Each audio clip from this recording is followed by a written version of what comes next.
கதை நேரங்க. இன்னைக்கு சொல்ற போற கதை உங்களுக்கு ரொம்ப பிடிச்சிருக்கும்னு நெனைக்கிறேன். இது உங்களோட வாழ்க்கையிலயும் கடைபிடிப்பீங்க. ஒரு பையன் போய் குருகிட்ட சொல்றான், "குருவே, நீங்க சொல்லி தர கலைய நான் கத்துக்கணும் அப்படின்னு ரொம்ப ஆர்வமா இருக்கிறேன்" அப்படின்னு. "இந்த கலைய நீ சீக்கிரம் கத்துக்க முடியாதுப்பா. அதுக்கு நெறைய பரீட்சை இருக்குது. அந்த டெஸ்ட் எல்லாம் நீங்க பாஸ் பண்ணா தான்" அப்படின்னு. "சொல்லுங்க குருவே. நீங்க சொல்றத நான் அப்படியே கேட்குறேன் நானு. நான் செய்றேன்" "சரி, அப்படியா?" அப்படின்னு ஒரு பெட்டிய குடுக்குறாரு.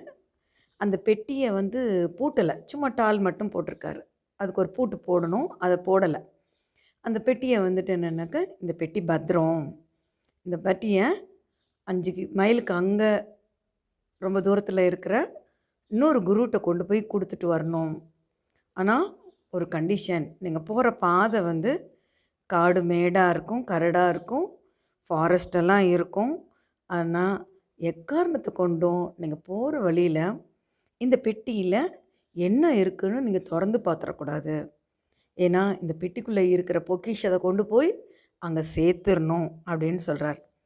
சரின்னு சொல்லிட்டு இந்த பையன் வாங்கிட்டு அந்த பெட்டிய வாங்கிட்டு காடு வழியில போயிட்டுருக்கார். காடு வழியில போயிட்டே இருக்கும்போது, இந்த பையனுக்கு ஒரே ஆசை. இந்த பாக்ஸில என்ன இருக்கும்? இந்த பாக்ஸில என்ன இருக்கும்? இந்த பாக்ஸில என்ன இருக்கும்னு.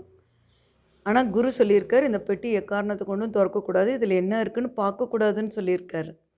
ஆனா, இந்த பையனால ஒண்ணுமே தாங்க முடியல. அந்த பையன் என்ன பண்ணிட்டாரு, போற வழியில நடுக்காட்டுல போனோனே, இங்கே தான் யாருமே இல்லையே, இந்த பொட்டியில என்னதான் இருக்குதுன்னு பார்த்துரலாம் அப்படின்னு சொல்லிட்டு, அந்த பொட்டிய தொறக்கிறார்.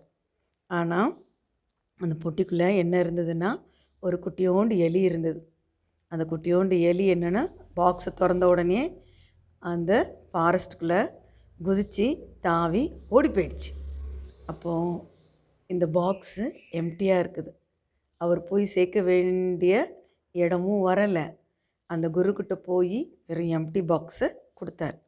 ஸோ அப்போ பார்த்தீங்கன்னா, இதில பாக்ஸ்க்குள்ள எங்க இருந்த பொருள் எங்க அப்படின்னு கேட்கும்போது, வர வழியில இந்த பெட்டிய நான் தொறந்துட்டேன் அப்படின்னு சொல்றார்.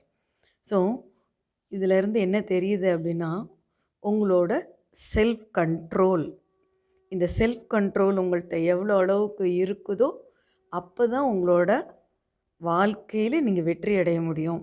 இந்த செல்ஃப் கண்ட்ரோலை ரொம்ப ரொம்ப ரொம்ப பத்திரமா பார்த்துக்கோங்க. செல்ஃப் கண்ட்ரோல் ரொம்ப கண்ட்ரோல் பண்ணிக்கோங்க.